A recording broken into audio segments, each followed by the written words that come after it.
Welcome back, shop rats. Today here in the shop, we are back on our Bridgeport mill. We're going to set everything to baseline so that we can actually start doing some work that we really need to get done.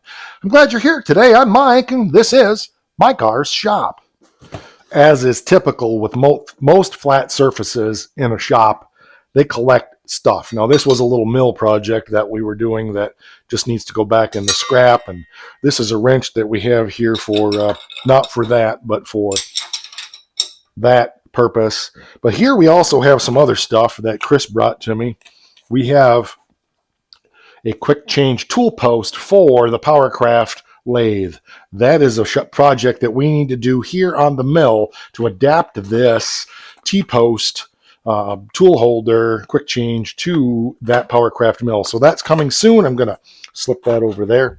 What else did Chris bring us? He brought us, some tool steel to go with that, which is why it was all in the box. So we have a plate to make the T-post tool thing with.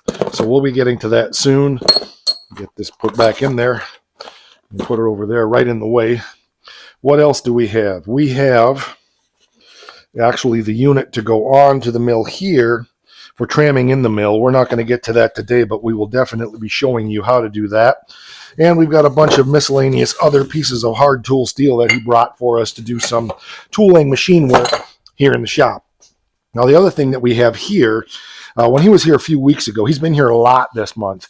And when he was here a few weeks ago, we went up to our restore and we picked up a few things. I'm always digging through their little trays and bins that they have of stuff that's available. And in amongst that, you find cool things like this little center drill and a ball end mill and another end mill. And we've got some other tools here. Chris actually brought me the tools for making T-posts, these little mills for going in and cutting slots. And we've got the taps and the dies and the drills and the bolts, as well as another countersink to use. I want to show you something to just kind of open your eyes to possibilities.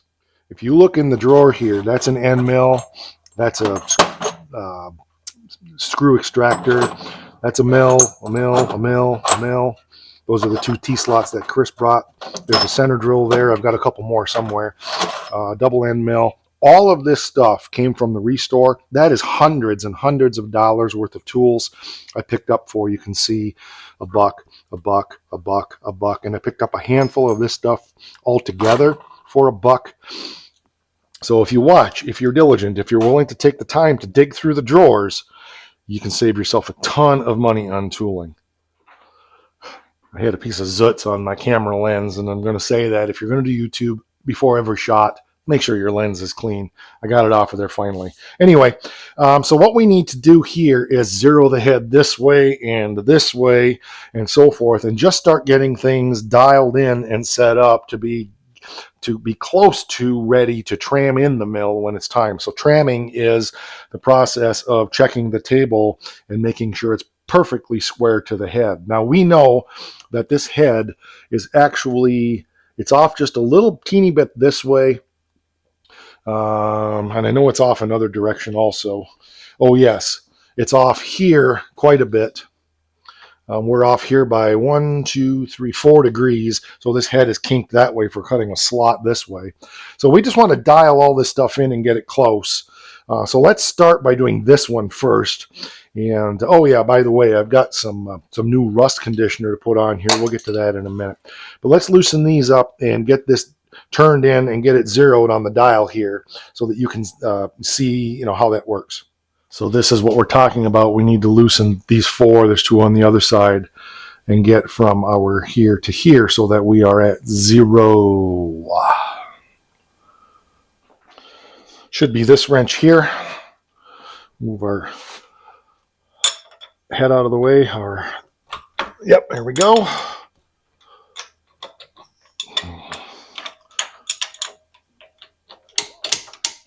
Okay. Good. Loosen this. Okay. Okay, there we go. Right on the money, honey. Now, we will need to ultimately check that squareness more than just by eye by a number, but it should be close, and that's all I'm going for right now. Because we could be off 10 thousandths or less or more. And we are off just a little teeny bit. So that's the nice thing about having two different views on that. Okay, I got those a little too tight on this side.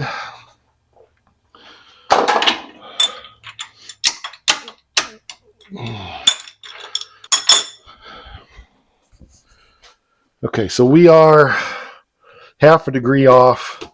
Now we're right on the nut there. I think we're pretty much on the nut there now.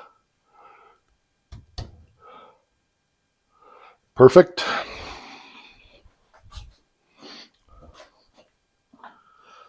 Boy, just split the difference.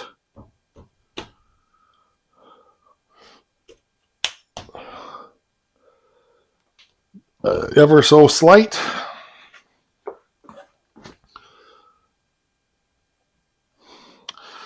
Yeah, it's optical illusion, I think.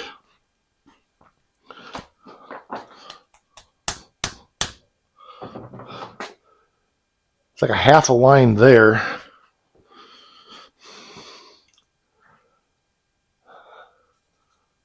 That one's just right on. So I'm going to go just a little skosh more. Trying not to do much.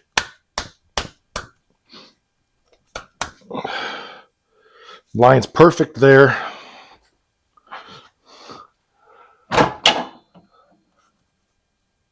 Okay. I think we're pretty much there. I think we'll go with that. Tedious, but it's got to be accurate. Like I said, we got to, yep, went back. All right, I'm going to do it there. I keep going back and forth, so I'm trying to split the hair, and likely it'll shift a little. But we got to measure it, obviously, to the table and so forth to make sure that we are square where we want to be, but also then when we fixture our parts, of course, we have to make sure that's square as well. So tighten that down. Okay, our head angle is off just a little teeny bit as far as side to side. So we need to adjust that just a little bit. Actually, this one needs to be loosened up here as well. There we go.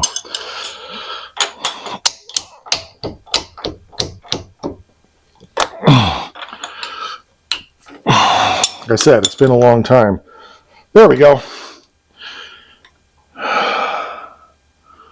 This is where we will be tramming the head in, but I wanted to get it close. So we're close. This is not something you necessarily would move a lot, but you might, depending on what you're machining. So it's the head of the angle this way. That one's zeroed now.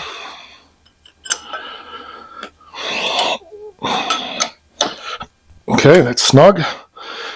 So the other one, I think we're okay on that one. Well, it's off just a scotia.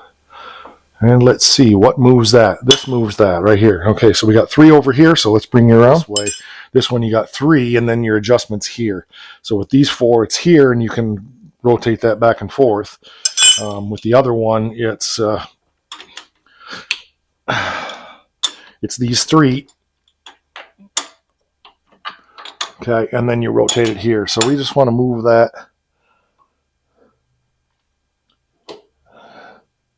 ever so slightly. Okay, that looks good. Now, did we miss any adjustments, or did we miss tightening anything down? Here's the story which asks the question. Okay, that's good. Again, we have to clarify everything with measuring tools. I'm just trying to get everything zeroed from where it was the last time it was used all those years ago when it was still at the company that my nephew got it from. So the head is square this way, the head is square this way, and the head is squared this way. Did I miss anything? Again, not squared, but it's squared. It's set to 0 on all of the indicators. For most of what we're going to be doing, like making brackets and stuff, that'll be fine. But if we have any more high-tech projects, obviously we're going to want to take care of that. And then also, this vise can wiggle a little bit, so we would need to true the vise up to the head to make sure that that's square with whatever we're holding. The longer the piece is out here, the more that's going to come into play. So if we have a piece that's 2.5 to 3 feet long, say 2.5 feet long, and we're going to try to cut a slot in it, obviously we need to make sure that we're centered here and centered here according to here. Otherwise, it'll cut an angle across that piece. So these are all important dimensions. And while I'm not doing anything here at this point that's got to be done within microns, we are still working through the process. So the next thing now, and we're not doing this today, is to get this, make sure that the table is squared again. It's called tramming it. So make sure that it's here and here equal so that this table is perfectly flat. And that's actually by adjusting the head that we do that. All right, so the next thing I want to do now is do a little cleanup on some things and hit that with this PB Blaster long-lasting surface shield rust protectant. It's basically a spray lanolin. I've heard good things about it. Trying to decide what was best to use here, and that's what I came up with. So I need to go through real quick and clean up a little of the rust that's on here in places, and then we'll come back and we'll show you how it works. So one of the things that happened here was we cleaned this down super good with Super Clean. And even though I oiled it down, my theory, and Chris agrees with me, is that Super Clean is such a good grease cutter that it just took all of the funk of 40,000 years off of it and cleaned all the oil off of it so well that it's just rusting like crazy. So I've gone through again and done a quick clean on it. I'm going to do a better job on it later, but I don't want to get carried away if this is not going to work. So I need to get my PB Blaster, and it is PB as in Paul Boy, PB Blaster. And this is just Blaster, I guess, but the lubricant is Blaster. But I want to just kind of go through and spray it down with this stuff and see how it works for a couple of weeks to prevent it from rusting further, father. Who knows the further father reference? Again, we're not trying to make it perfect. We're just trying to make it done. If it stops rusting, then I'll go back and do a much better job. I still need to surface the table with a stone. But let's get this stuff on here and see what it does. It's a surface shield and rust protectant. So, there we go. Now we'll get the funk of the next 10 years on there. But I'm not going to do much more than wipe off the painted surfaces at this point. See how that works. Probably come back in a while and, do a little better job and so forth. But I want to just leave it like that and see what happens and see if we get surface rust. It's still so humid. It's a very waxy product. I can see why it works. It's almost like a liquid Cosmoline. So interesting. Yeah, we'll let that just sit. It's going to collect dust and dirt, of course. We know that. But right now my goal is I'm not using it to keep it from continuing to deteriorate or deteriorate. So yeah, there we go. And I am not criticizing Super Clean at all. And I'm not saying that because they work with me on the channel. I'm saying it's just such an absolutely good degreaser, and I never thought about the fact that it would take off all the surface oils that would prevent this from rusting. My lathe hasn't rusted one little teeny bit since it's been here, but this thing, since I cleaned it, just keeps rusting and rusting and rusting. So there you go on that. I need to clean up the handles here on both ends and stuff, but I'm not going to do that today. This was my goal today, was to get things zeroed, a rough zero, so that in our next session, we can hopefully tram in this head and get working on making the T-post holder for our Powercraft lathe. So I'm excited about that project, to get rid of this stupid, I forget what they call it, but it's a rocking moon post anyway, and it's a pain in the butt to get centered up. So if we do a quick T-post, we should be good to go. Just for giggles, I went through and wiped off a spot here and with the rag just to see what it was doing with the existing rust. Gone. I'm really impressed with that. So I'm going to go back and spray a little of that on there. We're going to let that sit here, and after I go through the bed one more time like this, clean everything up, and spray it down.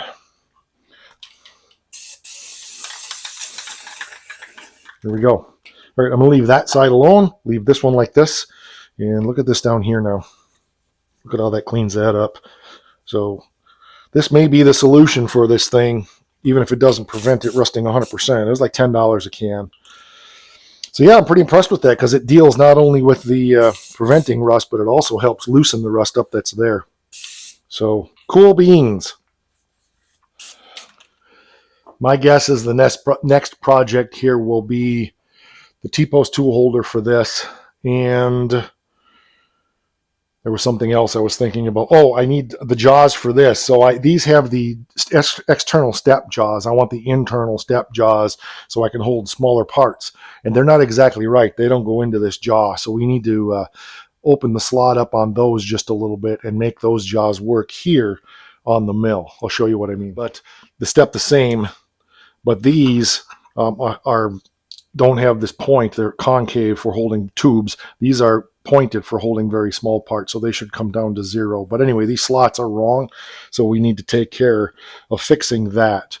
I don't know if this set here fits this also, because this is also a round holder, and that would be, yep, okay. This set also does, but it's concave in a different way, but at least the steps are the other way.